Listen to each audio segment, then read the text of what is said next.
The Sofia tilt angle experiment was one we didn't anticipate doing. We didn't realize this, but after walking around on Sofia on our first flight, we noticed that the plane has a noticeable tilt to it, so that when you're walking forward, it's noticeably uphill and then downhill going the other way.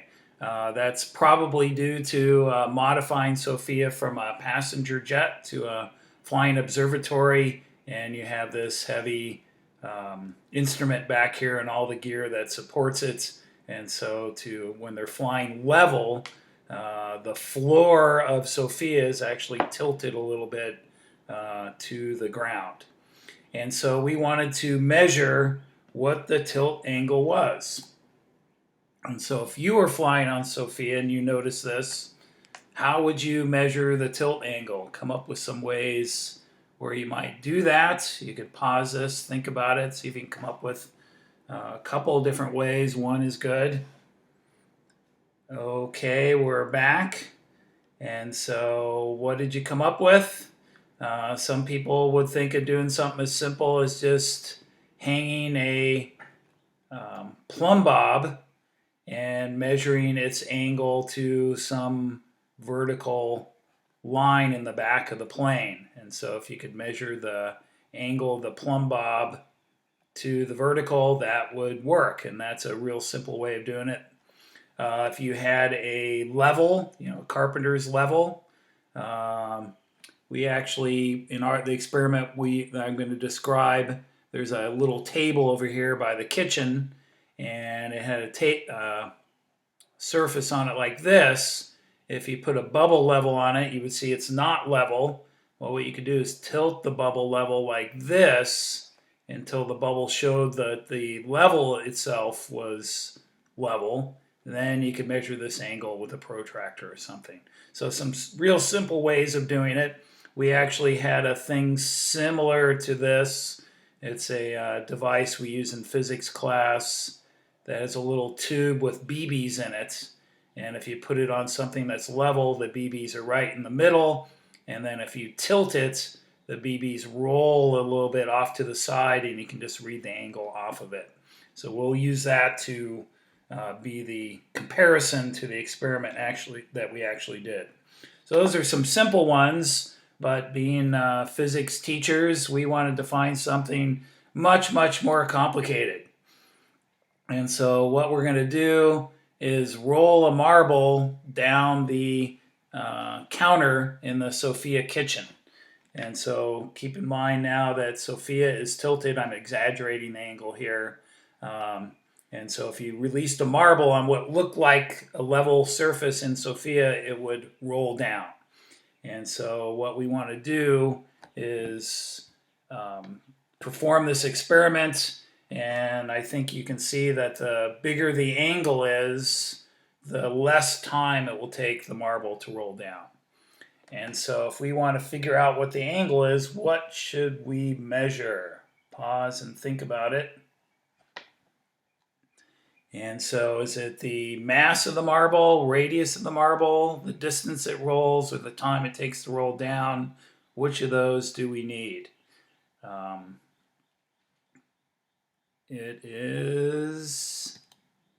We need the distance and the time. We'll find out we don't need the mass. The more massive the marble, the more gravity causes it to accelerate down the ramp, but also the more inertia or resistance to acceleration it has, and those two things cancel out. A little harder to show is that the radius of the marble doesn't matter either. There are different ways of explaining that, and that'll be one of the last things we look at. And so what can we calculate if we know the distance and the time? Now, obviously, we're after angle theta ultimately, but before that, we could figure out other things about the motion.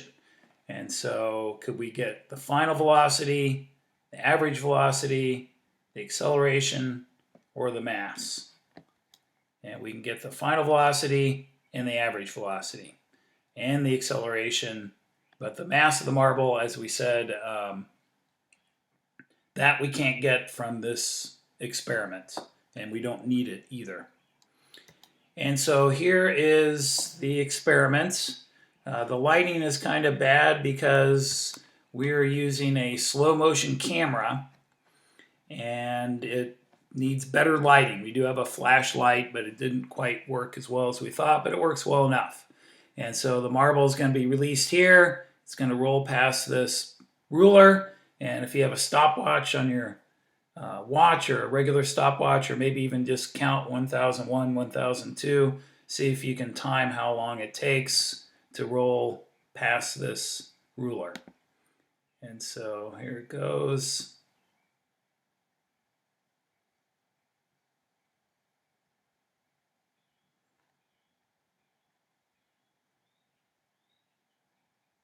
Okay, and so what did you get?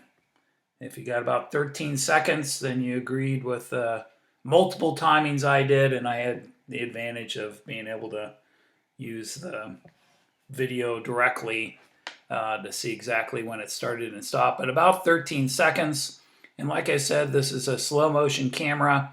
It's capturing 300 frames per second instead of the normal 30. And so it's slowing things down by a factor of 10.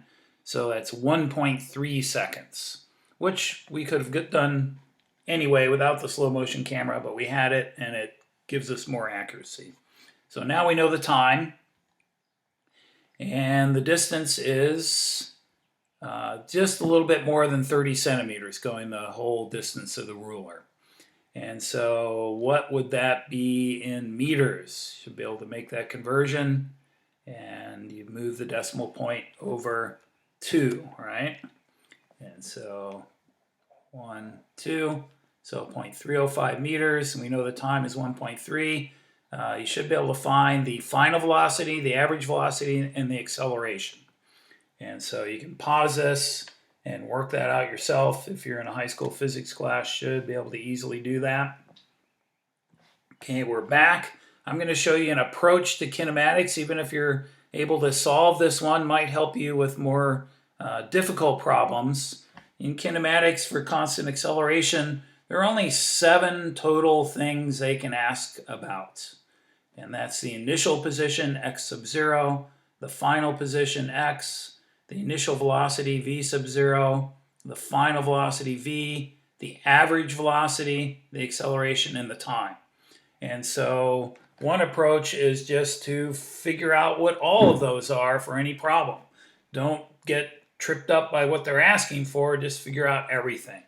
And so in this problem, we're given x, so we have that. We're given time, we have that. And we also know the initial position, because we're sort of in charge of that. We can just set that equal to 0. And so there are 4 other things we can get. And if we think about it, maybe I didn't explicitly say this, but you saw the experiment. We also know the initial velocity.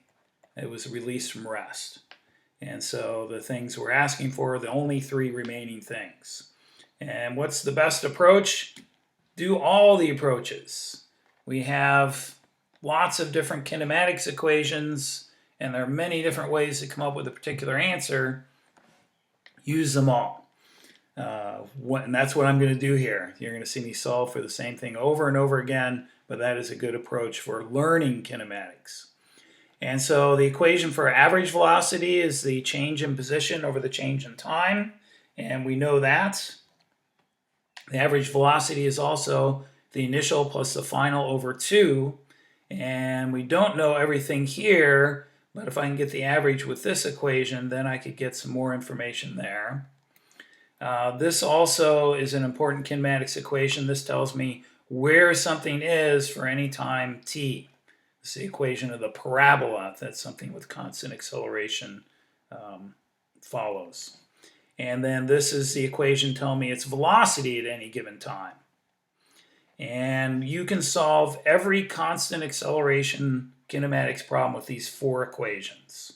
There's one other one that's helpful. There's some other ones I think are less helpful. The one that's also helpful is if you take this equation and solve it for time and solve it, substitute time here and go through a bunch of algebra, you get this. There are other ways to derive it as well. So this one is kind of handy in cases where they don't give you the time and they don't ask for the time. And so it's an optional fifth equation that comes in handy. I advise my students don't use it until you really know how to use all the other ones. So if we look, this equation will give us the average velocity right away. My final position minus the 0 over the time. So that's my average velocity. Then if we take this guy and solve it for the final velocity, it's 2 times the average minus the initial, we get 0.47. That's kind of a handy thing to remember. If your initial velocity is 0 and you have constant acceleration, your final velocity is twice the average. That's kind of like if you bowl 0 and bowl 100, your average bowling score is 50, and your best game was twice that. And now that we have the final velocity, I can solve for the acceleration. I just took this equation and solved it algebraically for the acceleration first. That's a useful step. And then I got 0.36 meters per second per second. I also could have used this fancier equation. I think it's more work, but it does work. Solving it for acceleration first. All I did was algebraically solve this for A again. Put in everything I know, and I got the same answer. That's a good technique to do because now I know I'm almost for sure right if I got the same answer by 2 different approaches. I also could have got the acceleration by taking this equation and solving for the acceleration. This is 0, and that's 0. And so A is just 2x over t squared. And so I didn't need to get the final or the average velocity. I could have got the acceleration that way. And then now, instead of using the average velocity to get the final, I can use this equation and the acceleration that I know now to get 0.47. And now I can get the average by going to this equation. Now that I know the final, it's just the initial plus the final over 2. It's just averaging 2 numbers together. And so to learn kinematics, not to do it, but to learn it, solve for all the variables in multiple ways, and after a while, you'll wonder why this stuff was ever hard. And so now that we know the acceleration, we can apply Newton's laws to figure out what the angle was.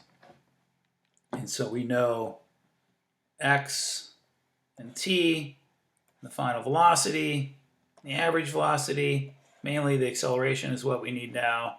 And then we also know, we're going to say, if you saw previous experiments, we saw g was slightly different, but we're going to use 9.8 here to keep it simple. And we want to find theta.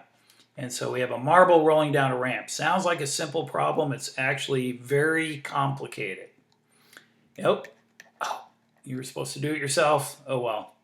I blew it. So if you got 2.11, you know some physics, but there's maybe something missing. Let's see. And so there's a free body diagram of the marble, and weight is pulling straight down on it, and the normal force is coming from the incline, so it's tilted a little like that. And we put one axis in the direction of the acceleration, which would be parallel to the ramp. And some of the forces in the x equals the mass times the acceleration. And you can show this is theta, right? And so the component of the weight that's in the x direction is opposite theta. So it's mg sine theta. And that equals the mass times the acceleration. And so the mass cancels, divides out. And theta is an inverse sine of a over g. And we have a given g. I get 2.11. But we left something out. There's friction. Maybe you couldn't see it in the dim video, but I think you know that a marble on a very gently inclined ramp is going to roll. And if it's rolling, that means there's friction between it and the ramp, and friction is parallel to the surface and up the ramp. And we left friction out here. And so our answer is not correct. It's only if the marble slid down a frictionless ramp. And so we need to account for friction, and this is going to be more complicated. You may not have seen this in your physics class. I think you'll get something out of it if you bear with me here. But this is more of a college level physics problem that would show up maybe in an AP physics class. And so you can answer this question though. If we include friction, what is that going to do to our estimation of theta? So if we go back, friction is up the ramp, and so that's going to do what? It's going to make the marble faster or slower. And how would that affect theta? And so it's going to make it increase, because to get the same acceleration, when we include friction, we're going to have a steeper ramp. Now we're just stuck with the one ramp with Sofia, but if you were doing this experiment on a table with an incline, you would have to increase the incline to get the larger acceleration when friction is present. And so the direction of friction is opposite to the direction the marble is rolling. This is going to reduce the acceleration for a given theta.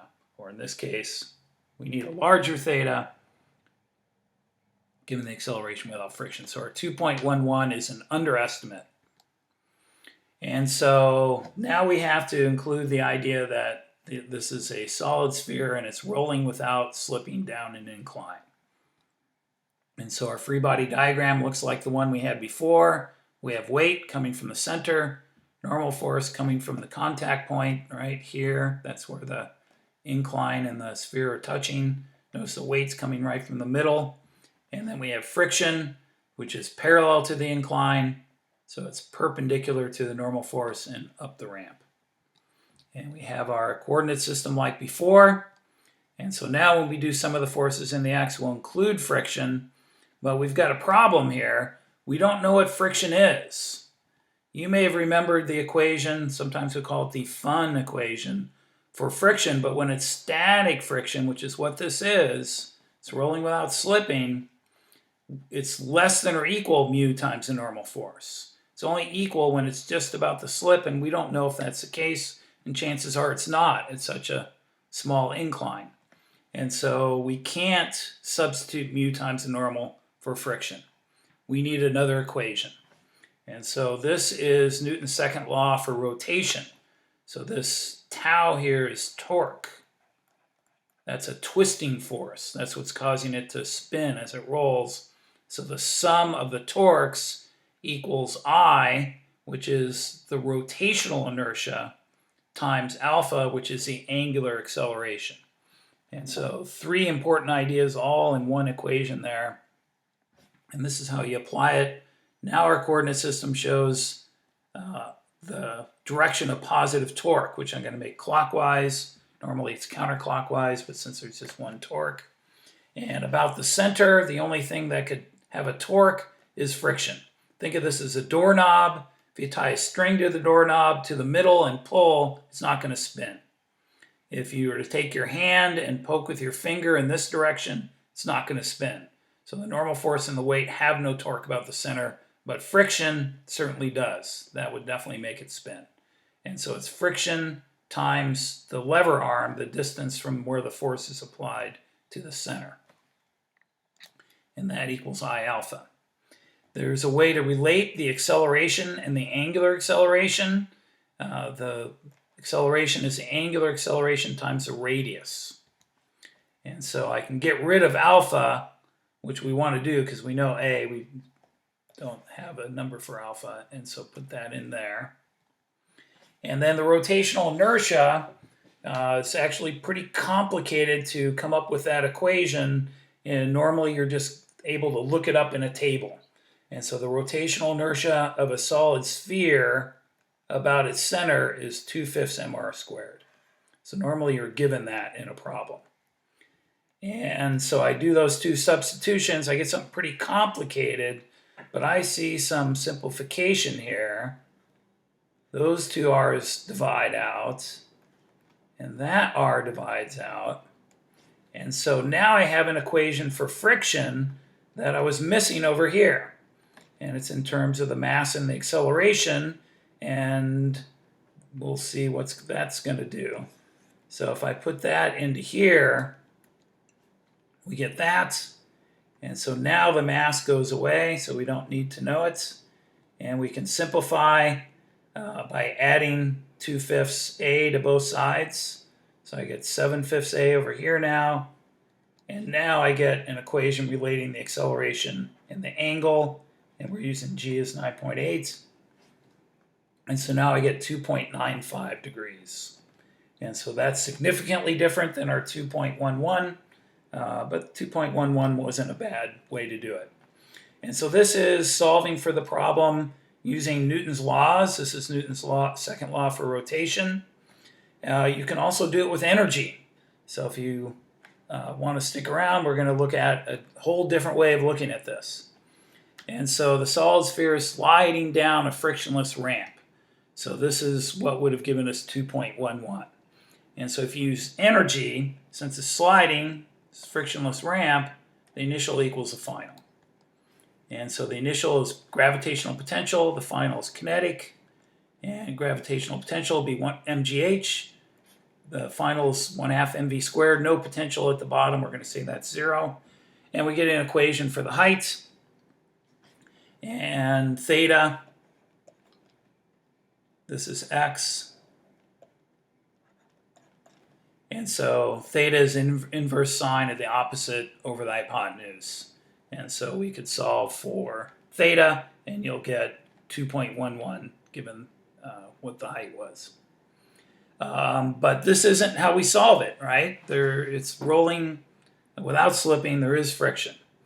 And so if there's friction, when the marble gets to the bottom here, it's going to be spinning. That's what's going to be different. So it rotates or rolls without slipping. So some of the energy goes into spinning the marble. And so that's not going to help it go faster. And that's why the acceleration isn't as much for a given angle. And so we call this Kr, or rotational kinetic energy. And the normal kind of kinetic energy we talked about over here, if we wanted to, we could call that Kt for translational, meaning moving from one place to another, and then rotational, spinning. And so translational, our good old 1/2 mv squared, compared to rotational, 1/2 instead of m, we have I. Instead of v, we have the angular speed. So here we have inertia, here we have rotational inertia, here we have speed, here we have angular speed. So we have to include this term in our final energy to get this to work. So the initial equals the final. So now we have this extra term. Some of the potential energy is going to make it spin. And so that is given by this term. So it looks like kind of a mess, but we know that the rotational inertia, just like we said before for a sphere, is 2/5 mr squared. I can substitute that there. And just like A was alpha r, the acceleration was the angular acceleration times the radius. The linear speed is the angular speed times the radius. And so I can solve this for omega, v over r, and put that into there. So I've just rewritten this equation up here with substituting I, 2/5 mr squared, and then v over r for omega, and it's squared. And so now we get some simplification. Notice the radius cancels, so we didn't need to know the radius of the marble.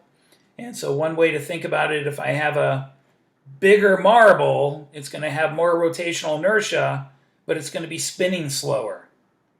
And so if you roll a big marble and a little marble next to each other, they would roll down the ramp together, but the little one you'd see would be spinning much faster than the bigger one.